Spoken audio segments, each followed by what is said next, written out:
السلام علیکم میرے عزیزوں قارب، میرے عزیزوں، میں افتخار رفیع پیارے پاکستان کے سٹی آف لو لاہور سے۔ دوستو، واقعہ کچھ یوں ہے کہ مجھے کل رات کو ایک صاحب نے کال کی اور ان کے ساتھ ان کی بیگم صاحبہ بھی بات کر رہی تھی مجھ سے، اور انہوں نے مجھے ایک واقعہ سنایا۔ یہ واقعہ لاہور کا واقعہ ہے کہ یہاں پر ایک صاحب تھے جو 16ویں گریڈ کے ملازم تھے اور کسی سرکاری رہائش گاہ میں رہا کرتے تھے، اور ان کی ایک اکلوتی بیٹی تھی۔ اس بیٹی کو انہوں نے پڑھایا لکھایا اور انہوں نے اس کو PhD کروائی، اور ماں باپ کی خواہش یہ تھی کہ چونکہ ہم نے بڑی سٹرگل کی ہے اور بڑی محنت کر کے یہاں تک پہنچے ہیں، تو ہم اپنی بیٹی کو وہاں بھی آئیں گے جہاں پر کچھ سہولتیں اس کو میسر آ جائیں، کیونکہ ان دونوں کا تعلق۔ السلام علیکم جی، تھینک یو سر۔ دوستو، یہ دیکھیں، یہ یہاں کے پرماننٹ باسی، تھینک یو۔ تو دوستو، ہوا یہ تھا کہ ان کا تعلق کسی گاؤں سے تھا، اور دونوں میاں بیوی نے بڑی سٹرگل کی تھی۔ بیوی نے بڑا ساتھ دیا تھا غربت سے نکلنے کے لیے۔ رہتے یہ سرکاری کوارٹر میں تھے، لیکن انہوں نے ایک 10 مرلے کا گھر بنا کے کرائے پر دے رکھا تھا، اور اللہ تعالیٰ نے ان کو ایک ہی بیٹی عطا کی تھی۔ یہ چاہ رہے تھے کہ ان کی بیٹی کسی ایسے گھر میں چلی جائے، کیونکہ اس کی ایجوکیشن بھی اچھی ہے، کہ جہاں اس کو راحتیں ہوں، اور ماں اور باپ یہ چاہ رہے تھے کہ جو تکلیفیں انہوں نے برداشت کی ہیں ان کی بیٹی کو برداشت نہ کرنی پڑیں۔ اس سلسلے میں جب انہوں نے اس کی شادی کے لیے رشتہ ڈھونڈا۔ السلام علیکم جی، حضور کیسے ہیں آپ؟ الحمدللہ، دوما تسی ڈومے نہیں آندے نا؟ ہاں جی، الحمدللہ، سلامت رہو، جیوندے رہو۔ سلامت رہو، تھینک یو، بہت شکریہ۔ افتخار رفیع، بہت شکریہ۔ تو دوستو، انہیں رشتے والی سے کہا کہ جی ہمیں کوئی ایسا رشتہ لا کر دیں کہ ہماری بیٹی جو ہے نا وہ سکون کی زندگی گزار سکے، ان کی کوئی زمین بھی ہو، تھوڑے سے اچھا گھر بھی ہو، گاڑی بھی ہو لڑکے کے پاس۔ ان کو ایک رشتہ ملا، تقریباً لڑکی کا ہم عمر رشتہ تھا، خوبصورت تھا، اور جب یہ دیکھنے کے لیے گئے تو ان کا کہنا ہے کہ وہاں ہم گئے تو بہت بڑی کوٹھی تھی، اور کہتا لوگوں کے اندر ہم نے یہ سوچا کہ ان کے پاس پیسہ آ گیا، کیونکہ ان کی زمینیں، ان کا کہنا یہ تھا کہ ساڈا بڑا کام ہے، ساری زمیناں نے پیچھے، اور گندم کے ہمارے کچھ سٹورز ہیں۔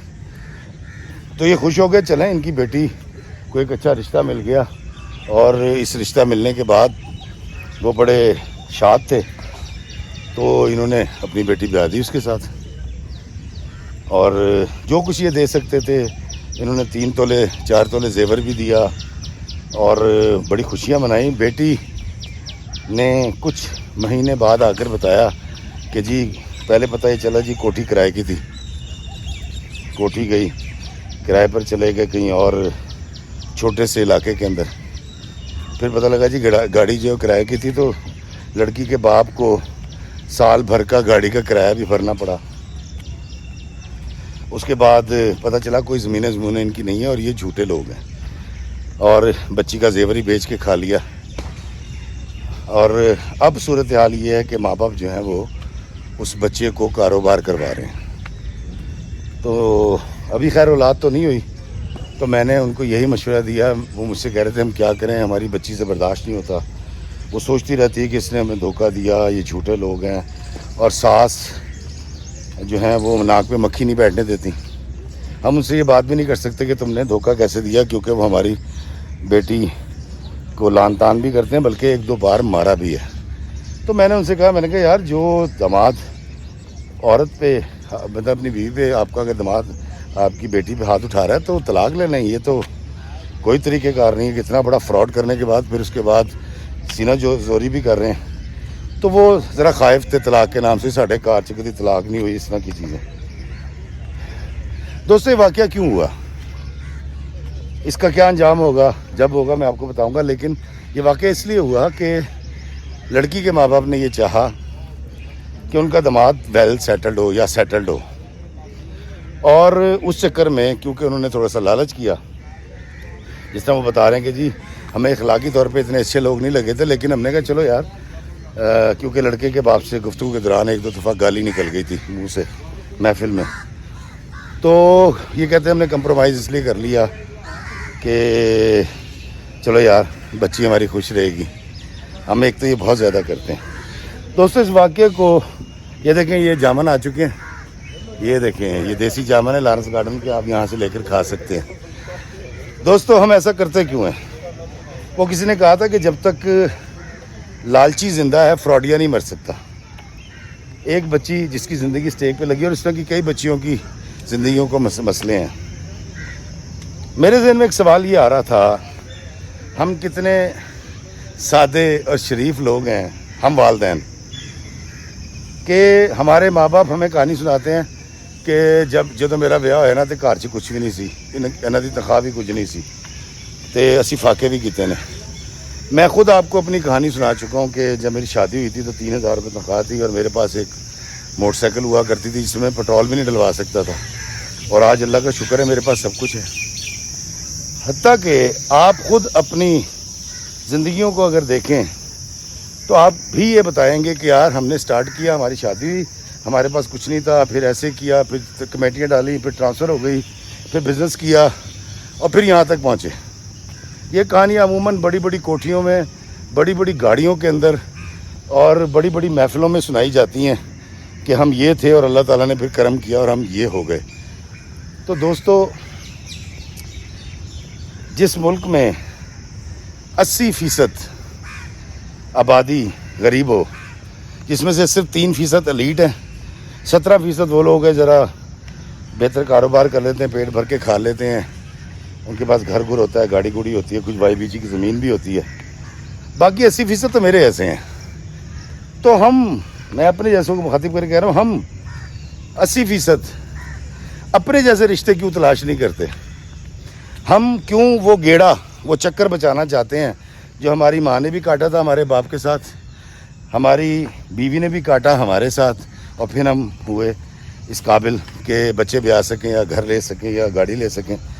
تو یہ سرکل جو کہ مجھے لگتا ہے قدرتی سرکل ہے, یہ میں یہاں آ گیا لارنس میں, یہاں پر وہ سامنے درخت ہے جس کا راجہ گدھ میں بانو کسی آپا نے ذکر کیا ہے, کافور کا درخت.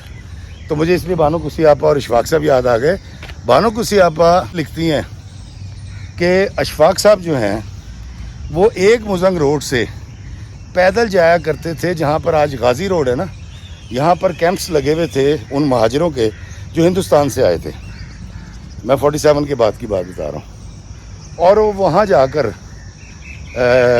کلر کی نوکری کرتے تھے اور اعلان کیا کرتے تھے, اور بچھڑے ہوئوں کو ملوایا کرتے تھے کہ جی فلاں کی فیملی جو ہے وہ امرتسر سے آ گئی ہے, یا دلی سے فلاں لطیف صاحب آ گئے, ان کے بچے ان کو تلاش کر رہے ہیں. تو اس پروسیس سے اشفاق صاحب بھی گزرے, اور بڑے بڑے لوگ, بڑے بڑے بزنس مین مجھے جو یورپ میں ملے ہیں, انہوں نے مجھے یہی قصے سنایا کہ جی این جگہ سی, کھانو نہیں سی, فلاں سی, اور آج اللہ نے بڑا کرم کر دیا. تو دوستو جس پروسیس سے ہم سارے گزرتے ہیں اور اس کے بعد ہم ترقی کر جاتے ہیں اور اللہ ہم پر اپنا کرم کر دیتا ہے, ہم اس پروسیس سے, اس قدرتی چکر سے اپنے بچوں کو کیوں نہیں گزارنا چاہتے؟ مجھے یہ بات نہیں سمجھ آئی. اور میں آپ کو بتا دوں یہ قدرتی چکر ہماری سوسائٹی کا ہے, کیونکہ دیکھیں ہم کسی ویلفیئر سوسائٹی میں نہیں رہتے, ویلفیئر اسٹیٹ میں, جہاں ہمارے بچے کو مل جائے گا گاڑی, ہمارے بچے کو مل جائے گا مارگیج پہ گھر, ہمارے بچے کو خود ہی کال لیٹرز آ جائیں گے کہ یہ نوکری کر لو, یہ نوکری کر لو. ہم پاکستان میں رہتے ہیں, تو ہم اپنے بچوں کو وہ والی آسائشیں کیوں دلوانا چاہ رہے ہیں جو کہ موجود ہی نہیں ہے پاکستان میں؟ اب پاکستان کے اندر کہا یہ جاتا ہے کہ صرف 27 یا 30% لوگ ہیں جن کے پاس اپنے گھر ہیں. تو بھائی 70% یا 60% تو وہ لوگ ہیں جن کے پاس گھر نہیں ہیں. تو کیا ہماری ڈیمانڈز, ہم جو بچی کے لیے سوچتے ہیں کہ یہ ہونا چاہیے, کیا وہ لڑکے والوں کو جھوٹ بولنے میں مجبور نہیں کرتا ہوگا؟ اور لوگ کرتے ہیں, تعلیم غلط بتاتے ہیں, کرائے کے مکان کو اپنا کہہ دیتے ہیں, وائی بی جی زمین بھی گنا دیتے ہیں جی پنڈ چ ہی ہے. اچھا میں ان کی بات نہیں کر رہا جو سچے ہوتے ہیں, میں ان کی بات کر رہا ہوں جو جھوٹے ہوتے ہیں. تو میں آج صرف آپ سے گزارش یہ کرنا چاہ رہا تھا, جس سرکل سے ہمارے سارے بڑے گزرتے ہیں غربت سے ٹورڈز امیری کی طرف. مطلب میرے ابا بتاتے ہیں کہ یار میں تھکا آ رہا تھا تو تیری امی مجھے پراٹھے بنا کے کھلاتی تھی اور کہتی تھی کوئی بات نہیں, سنیے سب کچھ ٹھیک ہو جائے گا. میرے ساتھ بھی یہ ہوا جب میں اسٹرگل کرتا تھا شوبز میں, تو میں جلا کٹا رات کو واپس آتا تھا اور بیگم سے کہتا تھا کام نہیں ملا, تو میری بیگم کہتی تھی چلیں کوئی بات نہیں, مل جائے گا, آپ پراٹھے کھائیں, آپ کھانا کھائیں, اور چائے پلاتی تھی. ہم اس پروسیس سے گزر کے یہاں تک پہنچ گئے. ہم اس قدرتی چکر سے, گیڑے سے اپنے بچوں کو کیوں بچانا چاہ رہے ہیں, اپنی بیٹی کو کیوں بچانا چاہ رہے ہیں, یہ ہمیں بڑا سوچنا پڑے گا. تو مجھے یہ آج آپ سے کہنا تھا کہ آئیں ہم اپنے بچوں کو بجائے اس محنت کے, مشقت کے چکر سے, دیکھیں زندگی تو آسان نہیں ہے. میں آپ کو بتاتا ہوں, جن گھروں کے اندر جن لوگوں نے شادیاں کی ہیں بڑے امیر گھرانوں میں, اور اتفاق سے ان کو رشتہ بھی صحیح مل گیا اور امیر مل گیا, خوبصورت لڑکا بھی مل گیا, ان گھروں کی تلاشی لیجئے. وہاں کی قباحتیں, سب کی بات نہیں کرا, جہاں قباحتیں موجود ہیں وہ کیا کیا ہیں ذرا دیکھیے گا آپ. مل تو جاتا ہے رشتہ, پھر وہ والا حساب ہوتا ہے کہ جی ہم تمہیں جھوپڑی سے اٹھا کے محل میں لے آئے, اور پھر بچی سے یہ بات برداشت نہیں ہوتی. لڑکا بھی اس کی اتنی زیادہ عزت نہیں کرتا, ساس سسر سے بھی وہ ملنے سے اجتناب کرتا ہے, کیونکہ ان کا سٹینڈرڈ اور ان کے سٹینڈرڈ میں فرق ہوتا ہے. وہ پنجابی دی کا کھان ہے جی, مجھ دی بھین مجھ, تو میں مجھ ہاں, میں کوا ہوں, ہنس کی چال چلوں گا تو اپنی چال بھی بھول جاؤں گا. تو آج میں آپ سے گزارش کرنے کے لیے آیا تھا کہ آئیں ہم اپنی بچیوں کو اپنے جیسے لوگوں میں بیاتے ہیں. جس طرح جپسیز, جن کو ہم بنجارے کہتے ہیں, میں نے ان کی فیملی میں دیکھا, وہ فیملی سے باہر شادی نہیں کرتے, بلکہ وہ تو اس معاملے میں اتنے غلط ہیں کہ اگر کوئی ان کے قبیلے کی لڑکی باہر شادی کر لے تو اس کو مار دیتے ہیں. حالانکہ یہ اچھی بات نہیں ہے, لیکن ایک بات مجھے بڑی اچھی لگی, وہ نہیں دیکھتے اس کے پاس کتنے کھوتے ہیں, اس کے پاس کھوتی ریڑیاں کتنی ہیں, گھوڑے کتنے ہیں, اس نے کتنے بکرے اور گائیں پال رکھی ہے. وہ اپنے جیسوں میں شادی کر لیتے ہیں اور سفر کرتے چلے جاتے ہیں اور خاندان بڑھاتے جاتے ہیں, اور ان کا وہ کارواں چلتا رہتا ہے. ان کا جو سرپنچ ہوتا ہے وہ بدل جاتا ہے, ان کا ڈیرا بدل جاتا ہے, آج اس نگر, کل اس نگر, پرسوں اس شہر, ترسوں اس شہر, اور ان کی زندگی گزر جاتی ہے. آئیں اپنی بیٹی کو ہم اپنے جیسے لوگوں میں بیائیں, کیونکہ دیکھیں 24-25 سال کی عمر میں بچہ ویل سیٹلڈ نہیں ہوگا. اگر ہوگا کاروبار تو یقیناً اس کے والد محترم کا ہوگا. اور آپ کو بھی پتہ ہے, میری عمر کے جو لوگ ہیں وہ سمجھ سکتے ہیں کہ جو کاروبار میں نے بنایا نا, میرے بچے اس طرح سے گاڑی نہیں چلاتے جس طرح سے میں چلاتا ہوں, کیونکہ وہ گاڑی میں نے بنائی ہے, میں نے محنت کی ہے دن رات, اس گاڑی کے لیے میں ترسا ہوں, ٹھنڈی مشین والی. تو میں اپنے بچوں کو اس بات کا احساس دلاتا رہتا ہوں کہ بیٹا آرام سے چلایا کرو, کیونکہ تم نے یہ نہیں کمائی, لیکن تمہیں یہ احساس ضرور ہو جائے گا. تو اس لیے آئیں ہم اپنی بیٹیوں کو اپنے جیسے خاندان کے لوگ, یا اپنے جیسے عزیز و اقارب, یا اپنے جیسے ہمسائیں اور پاکستانیوں میں بیاتے ہیں جو ہمارے جیسے ہوتے ہیں. ہمارے بچے بھی خوشی کے ساتھ, راحت کے ساتھ وہ کہانی سنا سکیں جو کامیابی کی کہانی ہے, وہ کہانی, وہ سٹوری سنا سکیں جو سکسیس سٹوری ہے. تو آئیں ہم اس سرکل سے بچ اس لیے نہیں سکتے کہ اس ملک میں 80% جو لوگ ہیں وہ آپ کے میرے جیسے ہیں. ہم اپنی بچی کو کیوں چاہتے ہیں ایسی زندگی کہ جہاں گاڑیاں بھی ہوں, بنگلے بھی ہوں, اور وہ حکم چلائے, تو زندگی میں وہ کرے گی کیا؟ اسٹرگل تو ختم ہو گئی. اب مجھے آج لوگ پوچھتے ہیں کہ افتخار صاحب آپ کس چیز کو مس کرتے ہیں, تو میں کہتا ہوں میں اپنی غربت کو مس کرتا ہوں, جس میں روز پیسے جوڑتا تھا, کمیٹی ڈالتا تھا, سال 2 سال کے بعد وہ چیز اچیو کرتا تھا, تو میں اپنے خاندان کو, رشتہ داروں کو دکھاتا تھا کہ دیکھو میں نے جوتے لیے ہیں, دیکھو میں نے موٹر سائیکل لی ہے, دیکھو میں نے یہ قیمتی سوٹ بنایا ہے. تو وہ رومانس جو غربت کا تھا وہ میرے پاس نہیں ہے. اب تو جہاں جاتے ہیں خرید لیتے ہیں. یہ بھی بڑی اچھی زندگی ہے, وہ بھی بڑی اچھی زندگی تھی. آئیں اس سرکل سے جو قدرت نے ہمارے لیے مختص کیا ہے, ہم اس تفکر سے نکلیں. آپ کو پتہ ہے رشتوں کے چکر میں ماں کو, باپ کو شوگر ہو جاتی ہے, اور پھر اگر غلط جگہ بیاہ دی جائے اور آگے سے لڑکے والے فراڈ یا جھوٹے نکلیں تو پھر شوگر بھی ہوتی ہے اور برین ہیمریج بھی ہوتا ہے.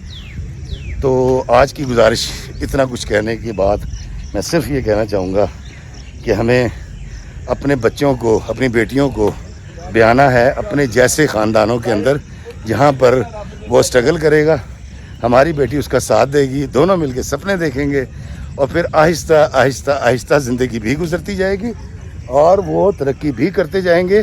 السلام علیکم جی, حضور کیسے ہیں؟ اور ایک وقت آئے گا کہ وہ ایک کامیاب کپل ہوگا.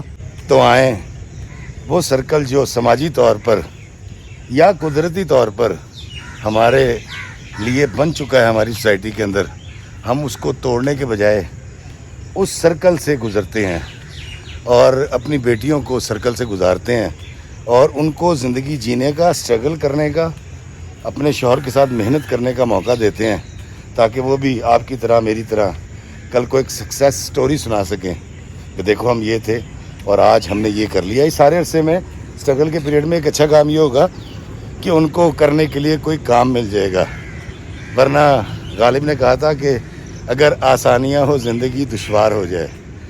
تو آئیے اپنے ارد گرد موجود اخلاقی طور پر اچھے خاندانوں میں جو ہمارے ہی جیسے ان کے بیٹوں کے ساتھ اپنی بیٹیاں بیاتے ہیں اور ان کو وہ موقع دیتے ہیں جو آپ کو اور مجھے مل چکا ہے، اشفاق صاحب جیسے لوگوں کو، بانو قصیہ جیسی خاتون کو مل چکا ہے، زندگی جینے کا، زندگی کو بنانے کا اور قریب سے دیکھنے کا، وہ موقع ہمیں دیتے ہیں اور دعا کرتے ہیں کہ اللہ تعالیٰ آپ تمام کی بیٹیوں کو اچھے رشتے عطا فرمائے۔